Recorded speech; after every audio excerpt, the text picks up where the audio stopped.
What's going guys, Zennosh here, and today in this video of Exos Heroes, let's talk about the Fate Core Lepin, who is gonna get reworked today. Yes, you heard me right. I mean, like, she's gonna get some buffs, and those buffs are gonna get her so good indeed. Look into this notice right over here, which says Core Reverse Fate Core Chance of Fairy Queen of Protection Lepin. Do you remember what sort of buff that Fate Core Annie did receive some few months ago? Because of that buff, Fate Core Annie was really able to jump into the higher tier in the PvP content, and just like that, similarly like that, Fate Core Lepin is gonna get some really good buff to her skill sets as well, and we are going to discuss and analyze in this video today, like, if it's really going to be that worth it or not. Okay, so there we go. Anyways, her banner is gonna be popping up later on. That's gonna be from August 9th 8 p.m. till August 16th 8 p.m. okay, so I think that's about a 7 days of event. Okay, so try to get her right away. I mean, this is definitely worth getting it indeed. And I'm going to explain about those kind of things, like why Fairy Queen of Protection Lepin and blah blah blah. There goes some lore right over there if you guys are interested. Anyways, let's get into the passive skill right over here. First Aid 3. Even though she is a legendary Fate Core unit, I mean, like, her passive effect is pretty much a top notch indeed, and there really does not seem any kind of thing to be reworked on, and that's pretty much how it's happening right now as well. Okay, it's pretty much the same if I'm not wrong. Okay, this is going to grant heal 100% of attack to an ally if they take damage and their health drops under 20%, just like the Fate Core Anastasia. It's really great, especially if you want to counter that final hit coming from the Baraka. Yes, you heard me right, meaning, like, thanks to the Tranquil Mark effect, your ally might staying alive, right, thanks to that Tranquil Mark effect. But suddenly, Fate Core Baraka or Baraka just comes in with that final strike and to just finish up the deal, right? That final hit. But before the final hit could trigger, the first aid will trigger, meaning your ally is going to receive that extra bonus of health right away. And even though the Baraka is gonna come up with that final hit, still your ally is going to survive. So that is really quite helpful indeed, especially in the current situations. Okay, gain mana 1 mana if the caster's health is at 20% or less when triggered. Okay, there we go. And gain mana 1 mana if the caster's health is at 70% or more when triggered. So this is definitely going to be a quite helpful condition right over here, which is going to provide you some extra mana, and definitely is going to really require some extra mana, because guess what guys, she has a burst effect on the second active skill. So that means more mana she has, the more effective she's going to be, right? And next thing is going to be the Shelter Investigator number 3. Increases the damage by 200% against the monomorphs with the Frost Barrier. It's meh. Harbinger of Awakening. Anyways, there is a certain condition on how you will be awakened, and upon getting the Awakening effect through her or by any other means right out there, Fairy Queen of Protection buff, she's going to apply it on herself. Increases on block by 360 points. Wow, that's a lot of block right over there. And decreases the critical hit chance, critical hit by up to 180 points. And that is really cool, especially for her survivability right out there, guys. It's really cool. I mean, like, if she keeps on surviving, and definitely she's a really great reviver. Yes, she can revive the entire team, and she can just revive the entire team. Then that means at that point, you pretty much get a second chance of the bonus. Okay, I mean, like, you can just reset. Get a really good reset right over there, guys. Special increases the attack speed by 25 points and gains damage immunity for 4 turns when the health is at or below 30%. Just think about it. She's a reviver, and on top of that, once she gets the damage immunity, when it comes to be her turn, she's definitely going to revive everyone. Now, this is actually really complementing her skills. Please do focus on this part. The damage immunity is going to be really helpful for Fate Core Lepin. If she just managed to get her turn, she's definitely going to be reviving all the team back to life, because in this game, revive is not limited. Unlike Air of Light or many other games out there, meaning, like, once you revive, you really have to wait for a certain period of time or certain period of turns before you can revive again, right? But in this game, no. As long as you have enough amount of mana, you can keep on reviving every another turn when this hero unit will get her turn. Okay, and it's too OP, really. And it seems like finally the revive can actually come into the current meta. I mean, like, let's actually discuss about this. Okay, the next thing is going to be her first active skill. That's going to be the Light of Purification. What it does is that it's going to be requiring 2 mana, and compared to before, what's going to happen is that she's going to deal more damage to the single target. Instead of just 150% damage to one enemy, she's going to deal 187% damage to one enemy. It's like, alright, let's take it. Second stuff is going to be grant heal over time that heals one ally by 12% instead of 10% before, so that is quite good. I mean, like, any extra amount of heal is definitely welcomeable. Okay. So she's gonna heal one ally by 12% of all maximum health every turn for 4 turns when the skill hits. Now that is really cool. That's really cool. And to that ally who she has provided that heal effect to, that ally is going to receive that turn reset every 6 turns. Meaning, like, a particular ally can go twice in a single round. And that can be really super amazing, especially if it's your main DPS hero unit. Oh my god, just think about it. The chances. It's too good. It's too good. I mean, like, wow. I mean, like, just in one round, you are going to get 2 turns for that one particular ally. But as it's a little bit RNG, and yes, all the star needs to align in a very particular pattern for you guys to have a very good advantage from this one. It can be a little bit RNG right over there. But if the RNG load is really blessing you guys, meaning, like, you can have quite unfair advantage even against the really powerful opponent right out there, guys. Just think about it.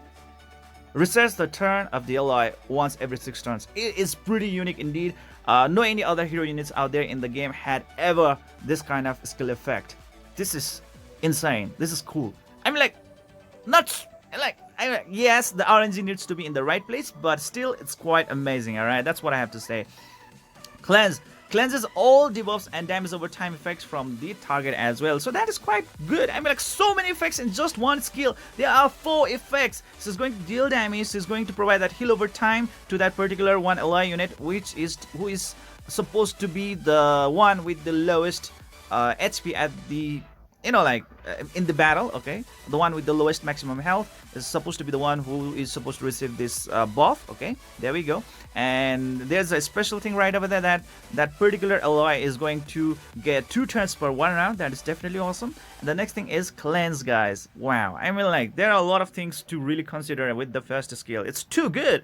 How about the second active skill? Now, it's freaking insane. Trust me, guys, it's just freaking insane. The grants damage immunity effect has been added in the Blessing of Fate skill. Now, what is it? Before, the required mana was only 3 mana, okay? And now, the required mana is 4 mana. Yes, the 4 mana skill indeed right now. So that's the change.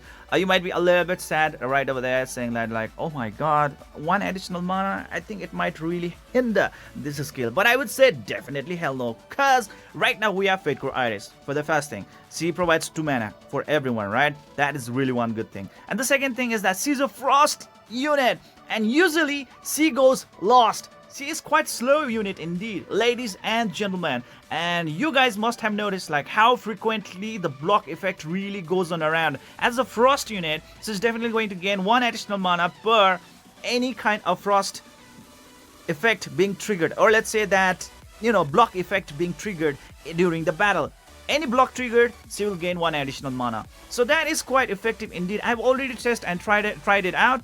Yes, the mana regain or generation of the frost element hero units in the PvP content is just too good. So really don't have to worry about that one. 1 mana is definitely going to be already made available by Fate Core Battery. 2 mana will be provided by Fate Core Iris. That's already 3 mana, right? And finally, the 1 mana, I mean, like, whenever there's a block effect going on around, she's just gonna get that 1 additional mana right away. So 4 mana, I really don't think that it's gonna be really hard for her to gain that one. Every time, in every round, definitely she's going to have at least 4 to 5 or to 6. 4 to 6 mana, okay? 4, 5, 6, something like that. So you don't have to really worry about that one.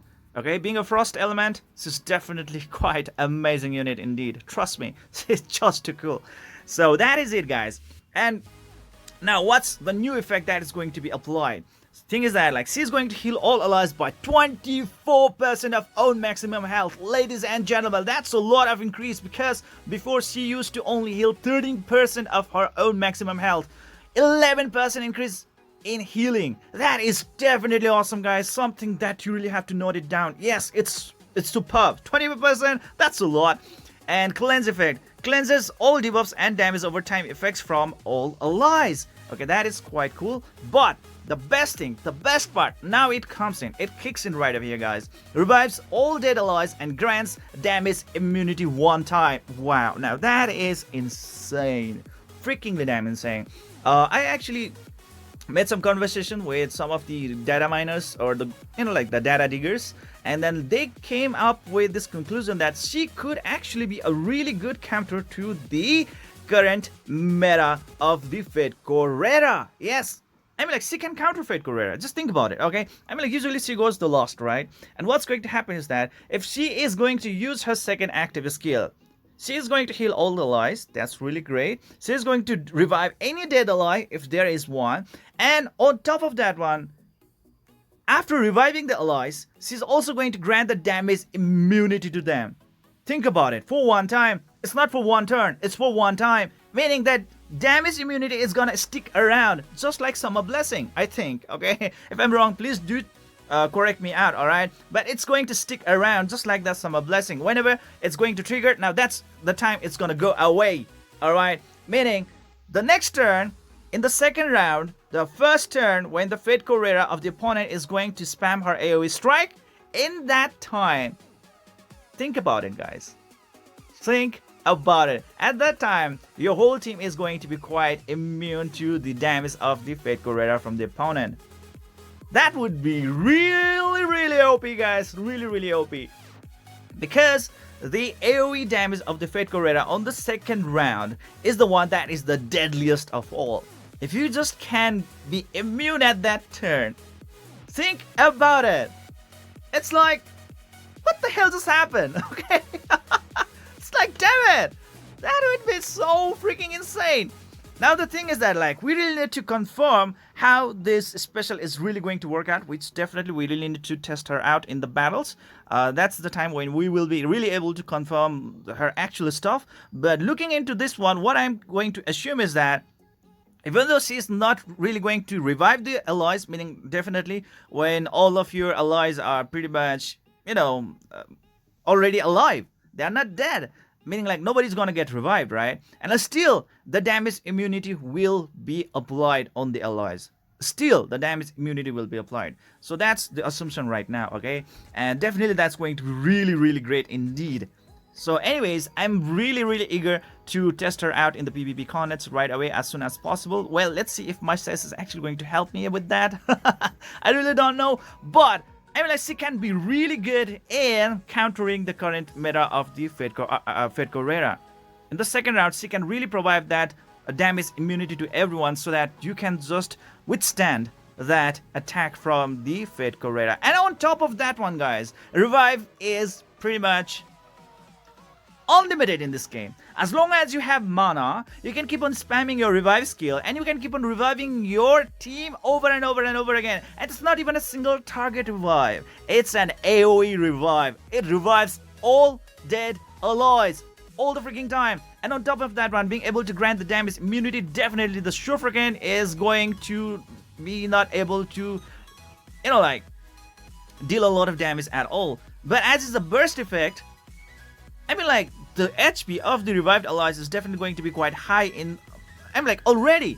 So, you really don't have to worry about those kind of things, okay? You really don't need to worry, okay? Trust me on that. Anyways, looking into those kind of things, I'm really happy on this one. It's quite good indeed. Really good indeed. Anyways, right up here, there's the precautions. If you already have Fairy Queen of Protection Lepin, the change skill will be applied after the update. That means if you already have Fate Crow Lepin, congratulations, you are now going to receive a really good buff on her that will really give her a really great boost to her, okay? And if all the things are as it is, as we have imagined or as we have assumed, this is definitely going to wreak the havoc in the PvP content as well, let alone the PvE content. I'm like, definitely this is a god tier unit in the PvE content as of now as well. I'm like, having that really fast revive plus that damage immunity and so many other things going on around, definitely like, see something that is definitely gonna keep your team alive over and over again. So that is it, guys. Fairy Queen of Protection Lepin is black rated Fate Core. The chance of recruit Fairy Queen of Protection Lepin is 0.7% chance in Fate Core chance up. Okay, so 0.7% chance as she's a black Fate Core indeed. Earned 1 recruitment mileage when you recruit 11 heroes 11 times. In order to achieve a definite recruit, you must acquire 19 core mileages. Obviously, she's going to be period at 19th multi-summon. You can check the acquired items in your airship and fate core. That you earned core mileage are initialized at the end of the chance of event, and definitely she's going to come up with her own type of exclusive fate weapon, and it will provide her additional attack. And yeah, that is it, guys. Lepin equipped attack plus 3000. I think that's CP. What the hell? That's pretty what? Hey, I think that's a translation mistake right out there. You can obtain a whatever that is, blah blah blah. Anyways, I'm never going to spend my stress on the exclusive weapon, so I won't be talking about that one. But anyways, looking into the general scenario, or let's say the general overview or the summary of this unit, definitely you are supposed to pull her up.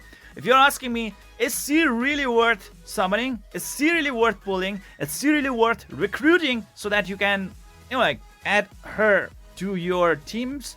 I would say, like, definitely, hell yeah, you should really try her out. You should really invest yourself. I mean, like, after a really long time, I think finally there's a really good unit that is coming up who is definitely going to have a really good taste in the PvP contents. So I think this is definitely quite a really good deal, and definitely do pull her up. Okay, and that's what I really have to say to you guys. And this is it for today, guys. I hope you enjoyed this video. Please don't forget to hit the like and subscribe button to keep on enjoying the contents of my channel. See you guys in the next video.